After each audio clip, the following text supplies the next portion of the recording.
This episode is brought to you by Shady Brook Farms. If you're looking for ways to make mealtime healthier in the new year, make your favorite recipes with turkey from Shady Brook Farms. Take the pressure off, keep it simple and tasty without sacrificing flavor for nutrition. Whether you want a delicious sandwich or a post-workout protein, Shady Brook Farms turkey can do it all. Visit shadybrookfarms.com for recipe inspiration and to find retailers near you.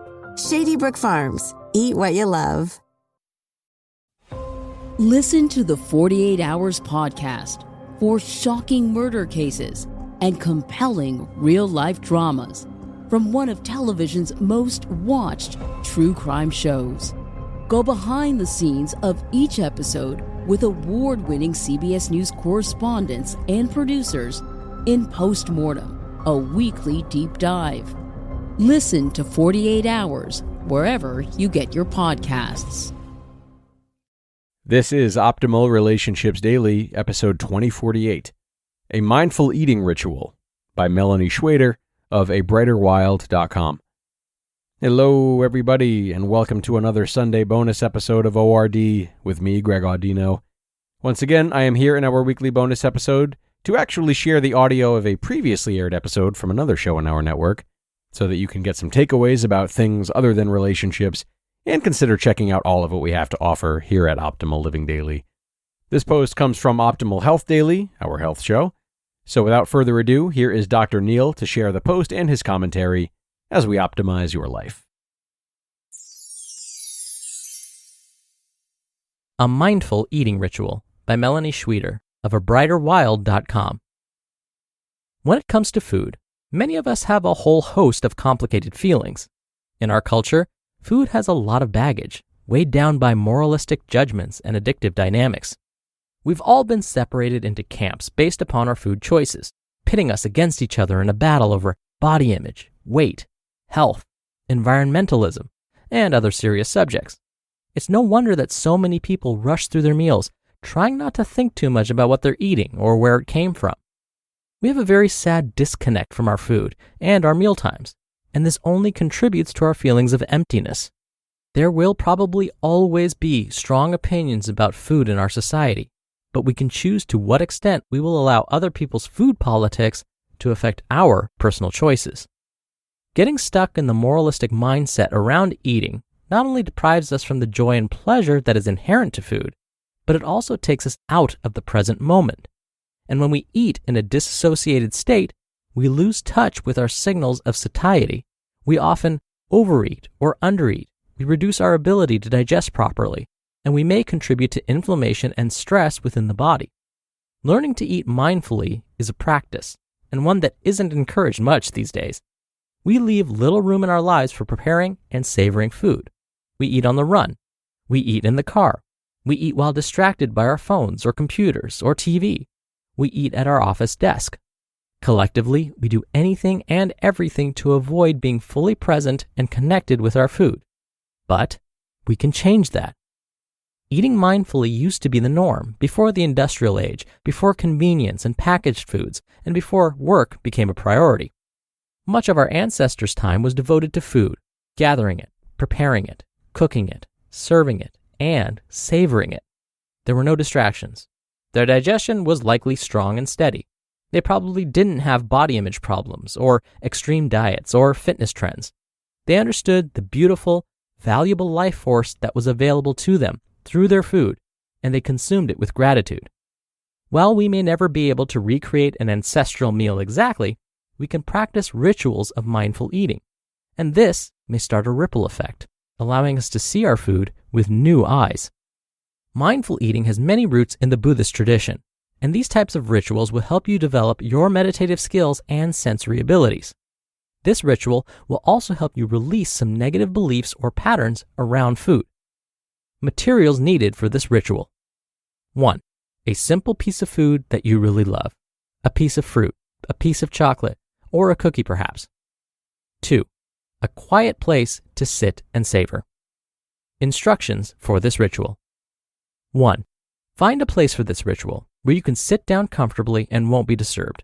Turn off all distractions. Set your food on a clean plate or in a clean bowl in front of you. Bonus points for breaking out your most beautiful dishes for this practice. 2. Close your eyes and take 3 deep breaths. Optional. Do the closing the circuit breath exercise. 3. Give thanks for the food in front of you.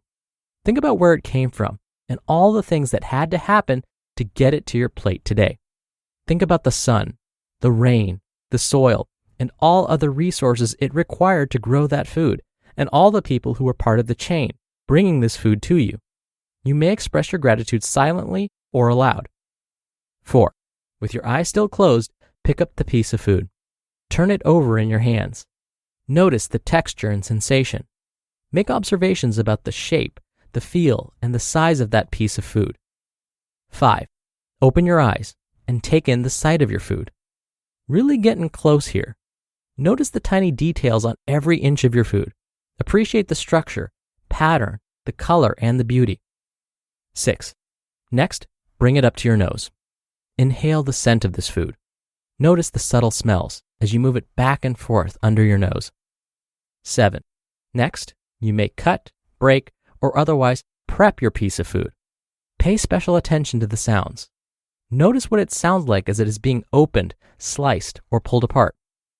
8. Now, slowly bring the food up to your lips. Notice if you are feeling especially hungry, or if you are salivating at the idea of eating it. Notice if you want to rush here and just pop it in your mouth. But go as slowly as possible. Let it touch your lips, feeling the sensations there. Then, gently take one small bite. Hold it in your mouth, moving it around with your tongue. Gently chew, noticing the flavors and sounds as you do so. After a moment or two of this, swallow your bite.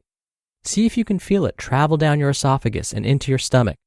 Rest for a moment, and repeat until the food is gone or you feel finished. 9.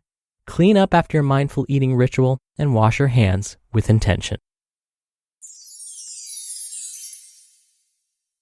You just listened to the post titled, A Mindful Eating Ritual by Melani Schweder of abrighterwild.com. I always like to begin the year by clearing out my closet, but this year I'm also upgrading it with pieces that will last beyond the season from Quince. Quince creates timeless essentials that never go out of style, like 100% Mongolian cashmere crew neck sweaters from $59, 100% leather jackets, and fitted pants. And by partnering directly with top factories, Quince cuts out the cost of the middleman and passes the savings on to us. We're talking 50 to 80% savings.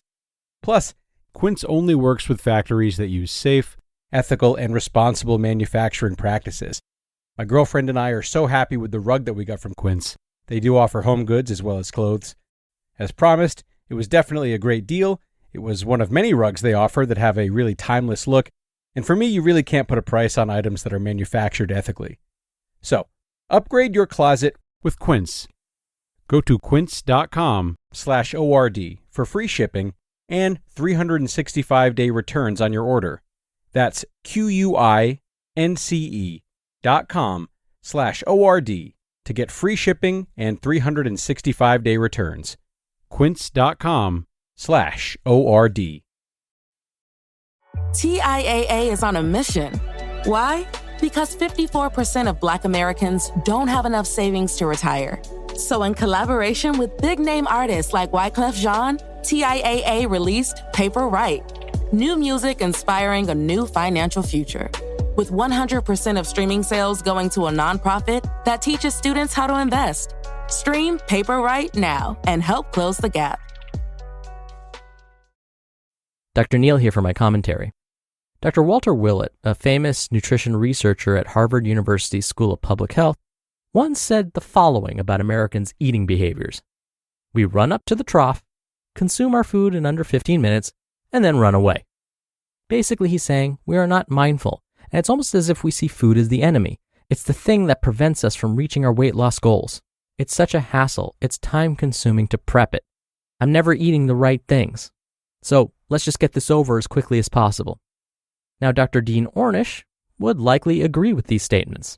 Dr. Ornish is often attributed to the mindful eating movement.